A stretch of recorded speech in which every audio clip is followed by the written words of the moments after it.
Maya knew the system was about to crash, not the servers, but the illusion that this place gave a damn about anything other than image and IPO dreams. The office smelled like kombucha farts and overpriced ambition. She sat in her usual glass box corner, headphones on, pushing a hotfix live that patched a major security flaw caused by the guy who just got promoted. Meanwhile, that same guy, Derek, the new CTO, was up front doing a whiteboard TED talk about disruptive scalability like he invented recursion. Her code was the backbone of this place. Every login, every transaction, every fancy widget dancing on the front end hers. Not that you'd know it from the Slack channels, where Derek got emojis and fire reacts for copy-pasting her functions with two variables renamed. Maya didn't need applause, but damn, even janitors got more credit. She used to care. She used to dream. Now she just kept the lights on, quietly, elegantly, like a ghost that debugged itself. The company was flying, Series B money rolling in, articles in TechCrunch, influencers fake using their product on TikTok. And yet, nobody knew her name. In stand-ups, Derek would say things like we built this while avoiding eye contact with the one person who literally architected the platform.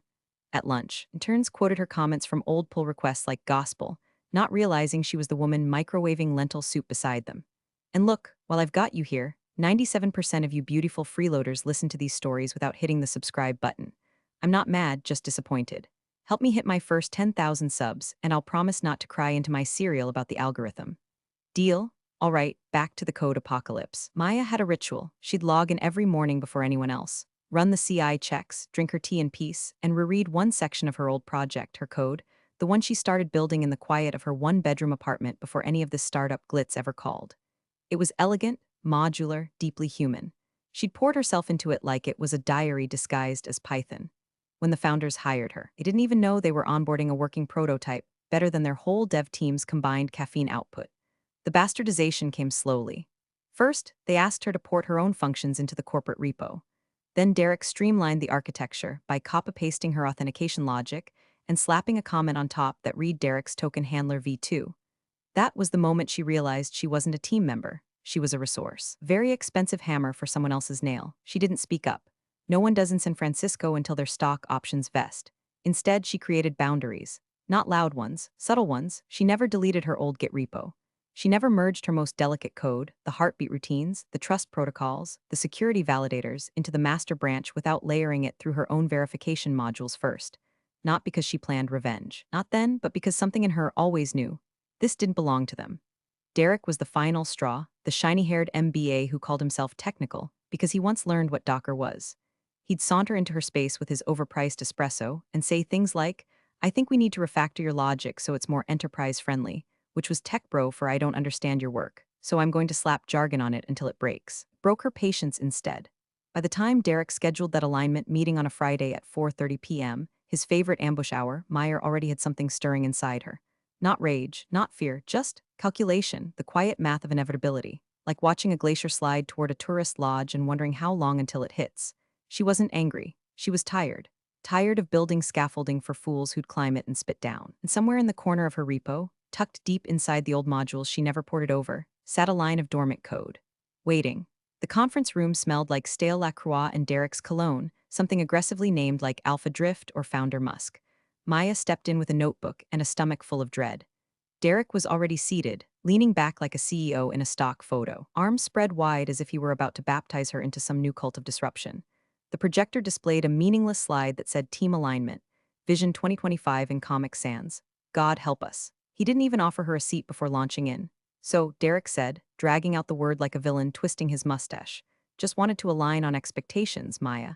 With the new direction we're heading, I need to make sure everyone's on the same page. Especially you, given your contributions. He said contributions like it was a dirty word. Like she handed out snacks, not built the entire backend from scratch. Maya sat down slowly. Okay. Derek smiled with his veneers, teeth too white to trust. Just a quick reminder, legally speaking, we own everything you create here. All of it, even the lunch code. He laughed. Maya didn't. Neither did the intern awkwardly pretending to check HDMI cables in the corner. Derek leaned forward. I mean, you've done great work, he said, emphasizing you like he was tossing a bone. But let's not pretend this product wasn't a group effort, a team effort, and just so we're clear, your contract gives us total IP control. That includes anything you've improved since starting, even if you started it before. That last sentence snapped like a trap closing. She blinked, just once. Derek smiled wider. Anyway, keep up the good work, all right. Just don't go rogue on me. Then he chuckled again, as if that were some kind of inside joke they shared. That was it. 5 minutes of power flexing dressed up as a check-in. When she left the room, her hands weren't shaking. Her heart wasn't racing, but something shifted, something cracked loose and started turning. She didn't speak to anyone on the way back to her desk. She logged in. She opened the logs. She stared at lines of code that had been touched, mangled, renamed without credit. And then she opened her repo, the original one, the personal one, the sacred ground. The project born out of long nights, takeout containers, and jazz playlists during COVID lockdowns. She hadn't touched it in over a year, but there it was, humming like an old engine still full of gas. They own everything you create here. Sure, here, but that kill switch, that trust validator that Derek never understood but insisted on simplifying, that wasn't born here. That code had a digital birth certificate timestamped 14 months before she ever signed an NDA. She leaned back, staring at the signature line in the module she wrote when she still believed in clean design and clean intentions. Hash written by Meyer R. 2017. Do not deploy without private cert. That cert still lived on a USB drive taped inside the battery compartment of her smoke detector at home. She smiled, faintly. It wasn't revenge yet, but it wasn't forgiveness either. It was math. Cold, clean, and inevitable. Because Derek was wrong about one thing, she wasn't just a coder. She was the architect, and she was done letting tourists build shrines out of her blueprints. The first thing she did was Google tech intellectual property termination clauses like it was going to whisper a way out. 45 minutes and 2 panic bagels later, Maya realized the truth. They'd sewn the contract up tighter than a Silicon Valley founder's ego. Clause after clause of legal thickets, all designed to make sure if you so much as sneezed an idea during work hours, the company got to frame it and hang it in the lobby. She stared at the screen, her inbox pinging with the usual avalanche of Jira tickets and meaningless buzzword campaigns. One email from HR even had the subject line, "Friendly reminder, everything you code belongs to us," with the damn smiley face. She didn't know whether to laugh or puke. She called Priya first, her old college roommate turned startup burnout whisperer. "Girl, don't do anything dumb," Priya said while the sound of a toddler shrieking in the background hinted at real-life chaos. "Just take your payout, update the resume, and go somewhere they don't reward assholes." "Where's that, Mars? Funny." "Seriously, Maya, you got options, you're brilliant, doesn't matter. They own everything I made while I was there." Priya paused. "While you were there," that's the key phrase. That thought lingered like a ghost in her living room as she sat cross-legged on the rug that night, laptop on the coffee table, tea gone cold. She clicked into the folder she hadn't opened in almost 2 years. The original repo. The one she used to dream about licensing one day. The one she stopped developing the day she signed that contract and traded vision for a salary. The files opened like old letters from a version of herself who still had idealism in her blood. The architecture was clunky compared to her recent work, naive in places, overly ambitious in others, but the bones were good. The soul of it still thumped under the syntax. She scrolled to the security module. The kill switch was primitive, less of a nuke and more of a well-timed sneeze into the system's open mouth, but it worked. The logic was elegant. If the signature didn't verify through her private cert, access to core logic collapsed into a fail-safe loop. Anyone else would just think it was a bug in a legacy branch, but she would know. She always would. She double-checked the timestamps. April 4, 2017. Modified, July 23, 2019. Last commit 1 week before her first Zoom interview. Her lips curled. Not a full smile, more like a private smirk shared with the screen. They couldn't take this from her, not the timestamps, not the original schema, not the elegant middle finger quietly embedded in the code like a digital relic. Her phone buzzed, another message from Derek on Slack. "Need you to review the new login branch." "It's urgent." She didn't reply. She closed the laptop. She didn't know what she was going to do yet. But for the first time in weeks, she didn't feel like a replaceable cog. She felt like a loaded gun waiting on a crooked table. The best revenge wasn't loud. It was precise. She hadn't spoken to Professor Ellison in 3 years, not since graduation, not since the honorary lunch where she'd promised to keep in touch and then promptly vanished into the San Francisco grind like every other overworked prodigy. Some people never fade from your mental speed dial. He picked up on the second ring. "Is it done blowing up yet?" he said, skipping greetings. His voice was just as gravelly and warm as she remembered, like a vinyl record left out in the sun. "You always call when it's either broken or about to break." Maya smiled despite herself. "I need to ask you something about code ownership." There was a pause. Then the familiar creak of his office chair. "Ah, so it has blown up." She told him everything, well, most of it. She left out the parts about the kill switch and the private cert. But she laid bare the manipulation, the dismissal, Derek's smug speech about owning everything. She could hear him exhale through his nose, sharp and slow. "Let me ask you this," he said. "Where did that code begin?" "My apartment, my MacBook, 2 years before the job." "Exactly. Ownership is where the code begins, Maya, not where it ends." He let the silence hang just long enough for her brain to catch up. They can't retroactively own your thoughts, your logic, not if it predates them. The moment they signed you, they bought what came after, not what you carried in. "But my contract send it." She did. 10 minutes later, she watched his tracked changes come back like war paint. paragraphs highlighted, one section circled in red. All intellectual property developed during the period of employment and directly pertaining to company projects shall be the sole property of the company. See that? He said. The phrase during the period of employment. That's your salvation. That's your line in the sand. Maya stared at it, that plain sentence hiding all the power she thought she'd lost. You built the bones before they even knew your name, he added. They don't own the skeleton. It just stapled skin on it. That night, she pulled everything up again. Not in VS Code this time, but on paper. Literally. She printed out her original schemas, flowcharts, security logic trees. She scribbled notes in the margins like she was back in Algorithms 101. Somewhere in the nesting dolls of her old modules was a subroutine she hadn't touched in years. Verify owner key. She remembered writing it while eating instant noodles, laughing at the idea anyone else would ever even try to understand it. It was a dormant module, left inactive in the original core, not critical to runtime, not visible to API calls.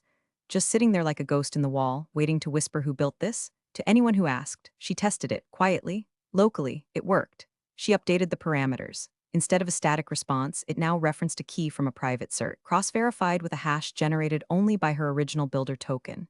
Anyone without that token wouldn't just get rejected, they'd get looped into a decoy environment with false data. It would look like a glitch.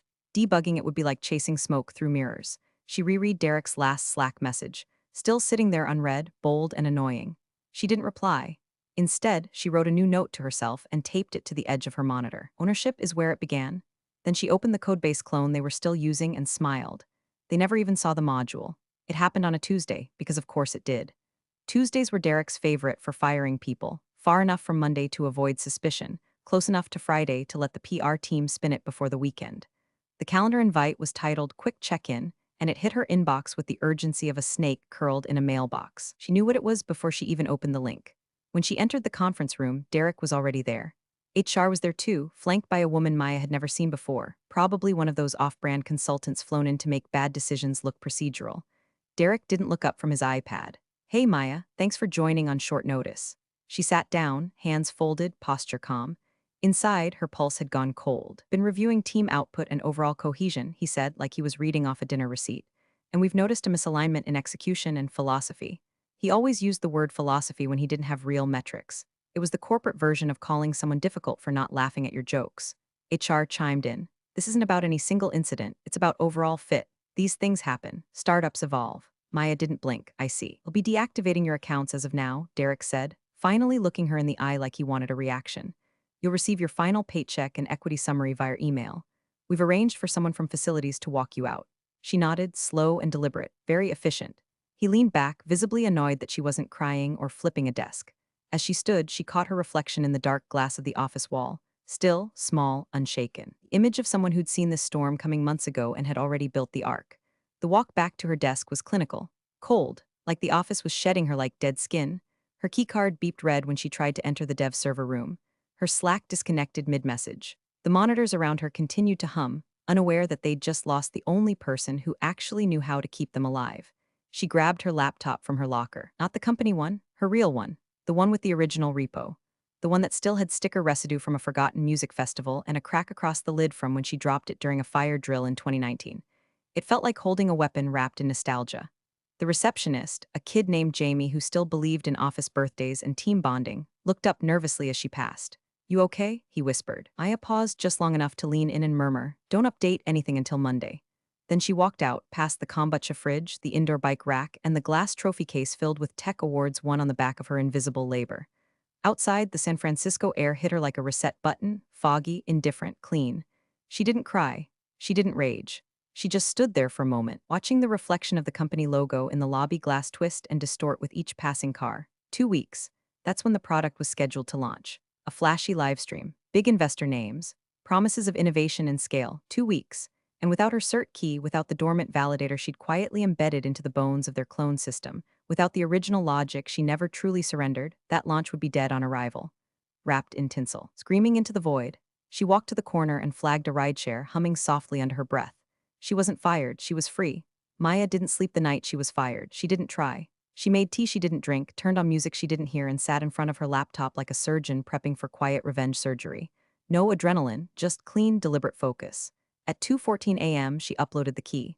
Not to her laptop, not to any local device. She stored it on a remote, encrypted cloud instance, air-gapped, buried behind a nested VPN structure she'd built back in grad school during a cybersecurity elective she took for fun. The key had one purpose: to verify ownership. Without it, their system would keep functioning just fine until a very specific trigger was pulled. And that trigger, it wasn't a button. It wasn't a bomb. It was a moment, a precise, calculated interaction path that only happened during a live demo. A new feature Derek had insisted on fast-tracking. A beautiful, bloated, animation-heavy feature that called on the one part of her codebase nobody fully understood: the heartbeat check. She built it years ago to silently verify backend integrity. Derek thought it was legacy fluff and never removed it because, frankly, he was too lazy to trace its dependencies. But it was still there, still checking, still waiting. If the demo team accessed that feature live, on the same dev environment they cloned from her branch, the validator would activate. It would look for her key, and when it didn't find it, it would fail silently. Then not so silently. She left no fingerprints, no breadcrumbs. Everything had been documented years ago. It was her logic, her system. They cloned it, they bragged about it. They never questioned how it was still running so smoothly despite laying off the only person who knew what failsoft logic inheritance even meant. The same week, Derek started doing interviews. TechCrunch, Business Insider, some crypto bro podcast that sounded like it was recorded in a converted Tesla trunk. She was good, he said, always with that backhanded praise. She wrote solid code, don't get me wrong. But at the end of the day, Maya was just a coder, not a visionary, not someone who could scale with the company's future. The podcaster asked something about innovation culture, and Derek launched into a sermon about streamlining talent and detaching ego from code. Maya watched it with one eyebrow raised, sipping chamomile like it was champagne. She screen recorded the whole interview and bookmarked the timestamp. Just a coder. She messaged Priya with the link. Priya, you want me to set his apartment on fire or just unplug his Wi-Fi forever? Maya, nah, got it covered. She spent the next 3 nights double-checking her fail-safe paths. Nothing malicious, nothing traceable. Just a validator that required a key they didn't have. Without it, certain encrypted variables would refuse to decrypt, cascading subtle but unavoidable bugs through the runtime. They could spin it as a glitch. They could blame QA, but they couldn't blame her. Not when the logic predated her contract, and the deployment logs pointed back to the cloned structure of her old sandbox environment. They didn't even bother renaming the internal branches. One still bore the label, MyRoot Legacy v4. She'd stared at that branch name during a random GitHub scan the day after her firing, when she realized they hadn't even wiped her references. They weren't just using her work. They were running their entire launch build on her personal skeleton. She logged out, closed the lid, and whispered to the dark, "Good luck with that, Derek, 1 week out." The startup socials were on fire. The new product demo was being teased like it was the second coming of sliced bread wrapped in blockchain. Biggest step forward in real-time data pipelines, Derek claimed in a LinkedIn post, complete with a photo of him standing on stage next to a looping slide deck full of buzzwords and Maya's handiwork. Except it wasn't his handiwork, it was hers. Maya watched from the sidelines, quietly the same way she'd watched from her corner desk for 5 long years. Only now the desk was gone. The badge was dead. But the blueprint, the skeleton under their glossy UI, that was still hers. Every commit, every function, every nested exception clause. It wrapped her architecture in marketing glitter and called it new. But Maya knew it was the same machine, same fragile engine, still tethered to the validator she wrote, still waiting for a key they didn't possess. That validator was like a ghost in the floorboards, quiet, patient, utterly merciless. The trap was already set, and then the email came. Subject line, all proprietary assets accounted for final compliance confirmation. No greeting, no warmth, just a PDF attachment and a passive-aggressive footnote. This serves as formal notice that all intellectual property previously associated with your employment has been cataloged and secured. No further action is required. She read it twice. Then again, it wasn't a declaration, it was a dare. Meyer opened the PDF and scanned for the lines she knew they'd get wrong. Sure enough, there it was, an internal asset summary listing every module, script, and subroutine by date of deployment. Every one of them falling neatly after her official hire date. Except the architecture wasn't built after. It had been ported after, quietly, lazily, by the same engineers who had begged her in Slack messages to just paste in your version, Maya, it's cleaner. They'd mistaken the house for the furniture. They still didn't know they were sitting on her foundation, or that underneath it was a tripwire tied to a key they'd never asked about. The clock ticked toward launch day. She followed the dev stream, combing through breadcrumbs. Product previews, beta snippets, code review screenshots accidentally posted by overeager interns. All of it confirmed what she already knew. They hadn't touched the validator. It was still in the system. Still calling verify owner key on that one specific feature, Derek's pet feature, the one she'd embedded the logic in because she knew he'd spotlight it. It was flashy. It involved real-time encryption verification at the client level. It was exactly the kind of thing that would go live in a demo to impress VC stooges in Patagonia vests. She didn't panic, didn't gloat. She baked a tray of brownies, took a walk, read a half chapter of a novel before realizing she hadn't absorbed a single word. Her hands were steady. Her heart, not so much. That night, she opened her dashboard, her private cloud shell, one connected to the cert. Everything sat idle. No access logs, no handshake attempts. Yet, she closed it, whispered not yet, and went to bed with the laptop beside her like a hunter sleeping next to a snare. The next day, her phone lit up with a push notification. Startup X Live product demo, tune in at 1 p.m. PST. Derek was already tweeting about it, complete with a photo of his ugly designer sneakers and a caption that read, "Big things coming. Can't stop, won't stop. Hash demo day hash disrupt everything." Maya just smiled and rechecked her kill switch code. She did nothing, waited, 1:03 p.m. PST. The live stream had already started late, classic Derek. Technical difficulties, the host had muttered. But the truth was, the nerves were already rippling beneath the startup's polished facade. Maya watched it unfold on her second monitor. She was eating a microwaved quesadilla, the kind that burns your mouth and still tastes like regret, but it felt poetic for the occasion. The host introduced Derek with a voice so enthusiastic it had to be paid for. "Please welcome Startup X's visionary CTO, Derek Langley." He walked onstage to synthwave music, clapping to his own beat, smug as ever in a blazer 2 sizes too tight. Behind him, the screen displayed live demo, the future of encrypted pipelines. Maya chewed, waited. Derek launched into his usual spiel. Scalable infrastructure, AI-ready tooling, multi-threaded trust scaffolding, a phrase Meyer invented as a joke in one of her code comments and now heard weaponized like gospel. The investors in the room were nodding. The live stream chat buzzed with startup cultists and tech reporters, hungry for something shiny. And then it happened. He hit the button. "Let me show you what happens when we engage live data integrity mode." Silence. Then a flash of white text over black on the display screen behind him. "Error. Unrecognized builder signature initiation, rejected core function lockdown." Enabled. The room went still. On the stream, Derek blinked once, then again, like someone who just realized the roller coaster had no brakes. He tapped something on the tablet. No response. The screen now displayed a spinning wheel of death, and behind it, a flashing red line. "Signature mismatch, contact, authorized owner someone near the front, probably a junior engineer," scrambled to unplug the demo unit. But it was too late. The core pipeline was already in lockdown mode. Other systems were pinging errors. Authentication timeouts, memory overflows. Every microservice connected to the demo endpoint was dropping like a house of cards in a wind tunnel. Live stream chat exploded. "WTF just happened? El Mao, is this part of the presentation? Nice alpha, bro. Wait, who is Maya?" Because now her name was on the screen, not loud, not highlighted, but in the scrolling audit log window someone had forgot to minimize before sharing the screen. User reference, MyRoot signature key not verified, and that was it. The smoking gun. The validator was still there, exactly as she'd written it. The unverified key failed the ownership check. Her signature was embedded in the fallback logs, just as it had been from day one. She didn't code that in for ego. She coded it in for traceability, because Maya never built things she couldn't defend.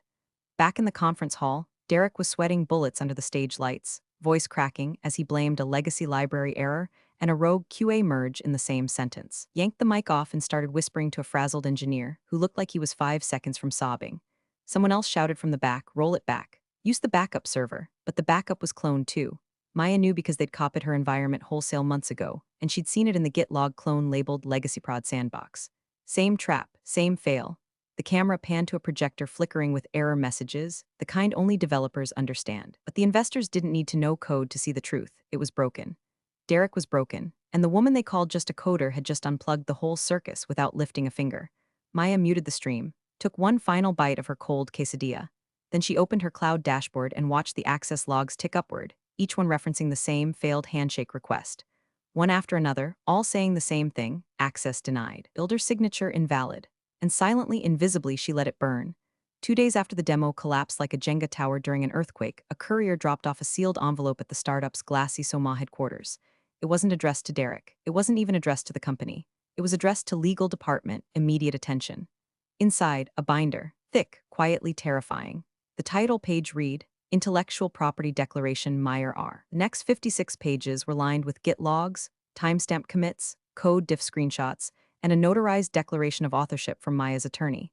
Every function in question, every validator, every logic branch that powered their shiny, now defunct encrypted data pipeline.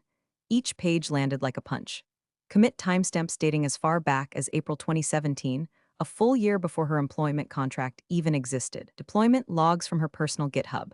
License headers. Even a photo of the original whiteboard sketch she'd done in her studio apartment, framed next to a 2019 tweet where she joked about writing paranoid security code in case capitalism tries to steal my soul. The logs from the demo, they matched her code, character for character. There was no backpedaling, no PR spin strong enough. The investors fled like rats off a flaming yacht. One pulled out mid-negotiation and posted a LinkedIn status. We value integrity in engineering. We regret the time wasted. Another filed a breach of contract claim for misrepresentation of IP ownership. The startup's legal team scrambled to draft apologies, but it was like trying to catch knives in the dark. The valuation dropped 60% in a single week. Derek didn't get fired. He got erased. His name was pulled from the website, his LinkedIn set to private. Anonymous Glassdoor reviews appeared overnight. CTO lacked fundamental knowledge of Stack and don't build your empire on stolen bricks. Rumor had it he tried to throw the engineers under the bus, but too many receipts led straight back to his Slack messages, his merge approvals, his refusal to listen. And Maya, she didn't tweet, she didn't gloat, she didn't leak the letter or grandstand about justice. Instead, she posted one thing: a screenshot of her verify owner key function, just the signature line with the caption, "Always sign your work." The tech community caught the scent instantly. Reddit lit up, dev forums exploded, quiet DMs trickled in from other coders who'd seen their work taken, twisted, buried under names that didn't belong to them. Maya didn't respond to most of them. She went back to writing, a new repo, a clean slate. Only this time, the signature key wasn't hidden, it was front and center. When her lawyer called with news that the company had formally settled and agreed to remove all disputed code, her only response was a nod. No fist pump, no champagne, just quiet satisfaction. They had fired her like she was a bug in the system. She'd rewritten the system. They called her just a coder. But now she was the cautionary tale executives whispered about in panic when someone mentioned legacy code. She sat in her apartment, same chair, same tea, watching the sun drop behind the skyline, and finally let the smirk come through. They owned everything I made at work, but they never asked where it began. Appreciate you sticking around, you legends of the break room. Subscribe for more chaos. Let's make your old managers spill their coffee in fear.